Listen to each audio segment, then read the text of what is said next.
Welcome to the bold analysis. I want to start by asking you that kindly pay attention to this video. If you've missed any of our videos today, don't miss this one. Listen to the end because I want us to have an argument. And it's an argument about an interpretation of amendment that has been taken to Parliament by Kimani Ichung'wah. So this amendment is well documented, the article is on Nation Today on page second, on the second page, and it's titled, Ruto seeks to consolidate power by proposing sweeping law changes. This is an amendment, this is a bill proposing some changes, and that is what I want us to look at. It is the National Government Administrative Laws Bill 2023. What is in it and why? What exactly is the motive behind it? It is something that many of us, I think, missed because the country was talking about the creation of CAS. Now, that bill have some three proposals I want us to look at. The first one is establishment of the Chief Administrative Secretary, that is the CS positions that the High Court nullified and said were unconstitutional. Then tinkering with the National Security Council. If you ask me, William Ruto is trying to kick out some people in the National Security Council and creating another subsidiary committee.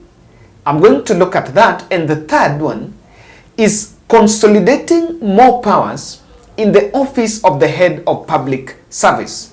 That office is currently being held by Felix Kosgei, a man that has been powerful. A man that when Kabatesi, who used to work in the office of the Musalia Mudavadi, the Prime Cabinet Secretary, resigned, he blamed Felix Kosgei for, his resigning. A man that I think has been the most powerful in Kenya Kwanza administration as we speak. So I wanted to keep off a bit that cabinet chief, chief administrative secretary, and I just want to go through it a bit. Number one is that that position, those members of the CASs be the ones to appear in the parliament and respond to queries pertaining different portfolios. They're going to be accountable to the Attorney General and the Cabinet Secretaries. So I think in real sense, that position is being created because it did have some distinct roles and functions on how they're going to help achieve the plan. And I think Kenya Kwanza is struggling to justify creation of those offices because the truth is those offices are being created so that they can reward political rejects. Remember, this other's time now, the big deal is how to consolidate power and how to make everyone happy, everyone who campaigned for William Ruto. So they're trying to look for opportunities to formally include these fellows, even though some of these fellows have been reporting to office. So let me tell you, even this bill, I think the country was paying more attention to the CAS positions. But contrary to that, I want us to delve deep and see the issue about tinkering with the National Security Council. Now, this Felix Kosgei, who is currently the head of public service and chief of staff, the head of public service, is supposed to be given more sweeping powers to be the administrative head of the executive office of the president. Executive office of the president, and also be the chief of staff. Remember, as we speak, president have a chief of staff. I think it's Kato Elemetite, if I'm not wrong, deputized by the former governor, the former Turkana governor, and has the control of budget. Now, when you put Felix Kosgei at the head, and I think one thing happening here is William Ruto wants the Felix Kosgei to be the man in charge of everything. And there seems to be some infights between head of public service, chief of staff, and controller of budget, controller of Statehouse budget, I think, controller of Statehouse, if I'm not wrong, as the person, and I think Katole Metito is the controller of Statehouse controller of budget, to find out who can be on top of the other. So that's number one. But there is some other proposal in that amendment, that the head of public service, who is the administrative head in the office of the president, will be the custodian of the something called the public seal. The public seal is what we are seeing here. So currently, the public seal is with the Attorney General. So they want to ensure that it's not held with the Attorney General. And apart from the public seal, there is also going to be any other instruments of state with the Attorney General will have to be with the head of public service. I'm putting some question mark there because number one, if these things are supposed to be the state instruments, and even that public seal is supposed to be with the president, then does it need an amendment for it to be taken to the president? They can just, make arrangements and say now these documents are going to be held by the head of public service. And number two, what is the agency? What is the agency with this? Because throughout William Ruto power, throughout Uhuru Kenyatta and Mwai Kibaki, the public seal and some statutory, instruments of state have been, the custodian have been the Attorney General. But now, there seems to be some agency that they must be moved to the executive office of the president. I don't know whether you are also looking at it that way. What is this agency? Why someone is needing these instruments? We will have to look at that. Now, this same head of public service also have another role. Apart from being the head of the executive office of the president, which is number one, number two, in the virtue of him being the holder of that office, he's going to be the custodian of the public seal and other instruments of state that are currently under the Attorney General. And what that means is someone is feeling like, okay, or maybe someone is planning to take power from me, I don't know. The other third responsibility of this head of public service is he's going to be also in control of National Security Council. The person who is in charge of National Security Council is actually William Ruto. And the creation and what has happened is they've also created the National Security Committee. So let's look at it this way. If he's going to be in control, then that means that when president is away, he's the person that can convene it. And why am I saying this? There have been this argument that whenever William Ruto is away, William Ruto is feeling a lot of insecurity of tenure. Whenever William Ruto is away, the person who is supposed to be in charge is the Deputy President, Rigathi Gachagua. And I think even if there is a security scare, or there is a problem within the security ranks, then the person that is actually in charge is supposed to be the Deputy President when the President is away. But from this amendment, it then shows that this head of public service is going to be the President when the President is away. But now wait, I want you to understand, there is National Security Council and National Security Committee. Now what has changed? The National Security Committee is going to have KDF, Intelligence NIS, IG, Solicitor General, and some principal secretaries. So, the Minister in terms of Defense, Foreign Affairs, Attorney General, the Deputy President are not going to be part of it. I don't know if the Chief Cabinet Secretary Musalia Mudavadi was also in it. But as I'm saying, the others are not going to be part of it. So even from that, you can see that tinkering with the National Security Council is also one way of knocking other people out. Number 3. Ruto has also appointed a national security advisor in the executive office of the president. If you ask me, this is the position being currently held by Monica Juma. And Monica Juma is given, and that portfolio by Monica Juma is a cabinet portfolio. I don't know whether she's going to be kicked out or what exactly has created all this. Now, there is another interesting bit. You know, now, immediately after an election and there is a president-elect appoints 3 members to be in the National Security Council, even during that transition. So that has been in the constitution. Now, Ruto is saying that he wants to increase the number from 3 to 6. So if we do an election in 2027 and we have a president-elect, the president that has been elected will have 6 members to be in that National Security Committee Council, which is a departure from a precedence that we had, because our precedence was it had 3. I told you guys that I wanted you to pay more attention to this because I want us to digest. If you look at the bill being proposed by Chungwa, it is more deep. In fact, it is more deep on how much the powers of head of public service is going to have than even creation of the CAS officers.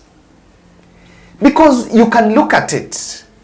Head of public service, number 1, control the National Security Council and be the secretary to the National Security Committee, this one person. Number 2, the administrative head of the executive office of the president. This means that any other person working in the Statehouse will be working under him. And this is about budgetary. You know, even as head of control of budget in Statehouse, that man will have to work under Felix Kosgei. That is number 1. Number 3, the custodian of the public seal and any other instruments of state. I'm asking from that point. Why do you think there is an urgency to ensure that all the instruments of state goes to Statehouse? Answer me. And that is why I was asking that all of us to pay attention and listen to that. I want us to interpret these amendments deeper. And before we do that, I would humbly request you to subscribe to our channel, and kindly thank you for those who are subscribing and sharing. You can click, I do encourage you to click the notification bell just down there next to the subscription button, so that when we publish a video, you will be notified. And this gentleman here, I am traveling actually tonight to the other side of Busia to tighten up and ensure that we establish a posho mill for Austin here, who was bedridden after suffering stroke 3 years.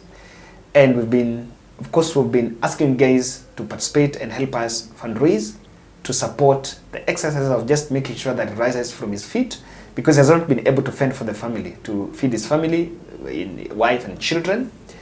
And as we go there, as I go there tomorrow, that is on, as I go there on Friday, I want to still humbly request you, for those who had pledged, those who had reached out, I was going to send by Friday or so. Yes, we will be finishing this Friday, because that's when I'll be there. And I'll also be so much grateful. Maina, I can't remember the first name. I'm so grateful for those who have participated. I'm just so glad, and I'm still reaching out to you, that I believe that this is one of the best we can do for this October, for this December. Now, what is the political interpretation of the urgency in instituting these changes? Number 1, Ruto is creating layers, and there seems to be a worry on 2027 transition politics. Transition. I've been telling the viewers of The Bold that William Ruto's transition starts in 2027, and it can either end in 2027 or end in 2032. I am not sure of whether Ruto tenure is coming to an end 2027, 2032. But one thing I know is transition is starting. And I may not be sure who will win. But the one thing I want to repeat here is the probability of William Ruto serving one term is there. And in just ballot votes counted, if election is to be called today, forget about even putting Raila, even put Kalonzo, even give him Paranya, William Ruto will be defeated. It is very possible. And you know, the mid-elections, after elections that are normally at the end of first term are normally very challenging. Kibaki lost in 2007. And the deep state have to do some monkey business to ensure that it stays in power. In 2017, in the history of this country, election was nullified. And there's a very strong feeling that Raila won against Uhuru Kenyatta. 2027, William Ruto knows, and you know, he's a custodian of these historic developments and political developments, that with the election one-on-one, he will lose. And that is why I've been insisting that it's not easy. And that is why the transition bit is really giving him a lot of headache. And he would want to make that transition. Remember even during August 2022, there were those stories of Uhuru Kenyatta sent some members of National Security Council to Chebukati, and they're talking about the security of the country already. So you cannot underestimate. And you know, there's been a question of, do the National Security Council need to have a feed? Are they supposed to be told who has won or who has not?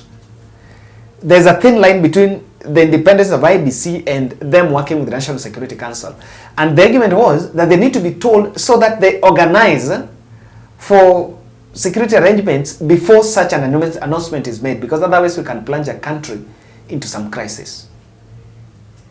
Now we are going to have these two committees.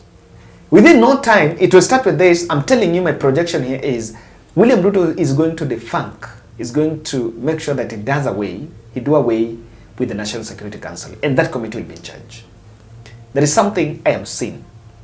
Number two, this development seems to be pruning out Rigathi Gachagua out of Ruto's deep state. And what's happening? Let's pick something we've always not wanted to talk about. And I think I mentioned it yesterday. Who is in charge when Ruto is away? The Deputy President, Rigathi Gachagua. So remember when during the mass action, when Ruto was away, you would meet security chiefs and make decisions around the corridors and the way the whole thing was being done. So there have been a question, when the president is away, who can convene the National Security Council meeting, National Security meeting? Those powers are being given to the head of public service, Felix Kosgei. That's it. And is it really true that some stray orders are given when Ruto is away? Arrest people, Nyakango, do this. You know, there have been a pronouncement about resurgence of Mungiki, and this has been said by a clique of politicians from Mount Kenya. Not even without the endorsement of the National Security Council. And Rigathi Gachagua have taken that narrative and has even gone and threatening the way they are going to work with Mungiki, while that has not been understood. So what exactly is going on here? There is something that they want to keep out, and I want you to imagine, you know, sometimes in politics you don't just trust. I think William Ruto also have some mistrust issues with Rigathi in terms of his involvement in Ruto's deep state. Third aspect I am seeing is on why the state instruments are supposed to being taken to the executive office of the president. I think there is some insecurity of tenure. And William Ruto is looking at the revolt among the MPs and is seeing, oh, if I'm not careful, an impeachment might be thrown my way. Yes. If an impeachment is thrown my way, there is some insecurity of tenure. And it doesn't trust, because all of a sudden it can't be. He's been in power for now 1 year. But what has created the clamor to ensure that public sale and the other state instruments rests in Statehouse. It's a question that you cannot underestimate, especially in this age and era of political betrayal and fallouts. Ruto is insecure. I just want to give you an example. If Mount Kenya can marshal numbers and join with the opposition, they can impeach Ruto. And you've been seeing those talks and corridors. And you know, it's normally not far-fetched. Uhuru Kenyatta was on record saying that Ruto and the team even wanted to impeach him. I think Murathe told the country about this. So there seems to be some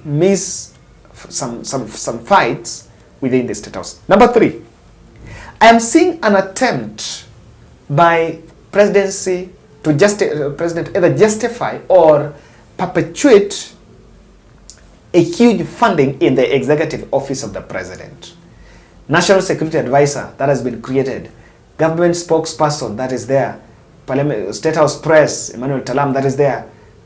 We have State House spokesperson, that is Hassan Mohammed, that is there. So, you know, we are taking a lot there.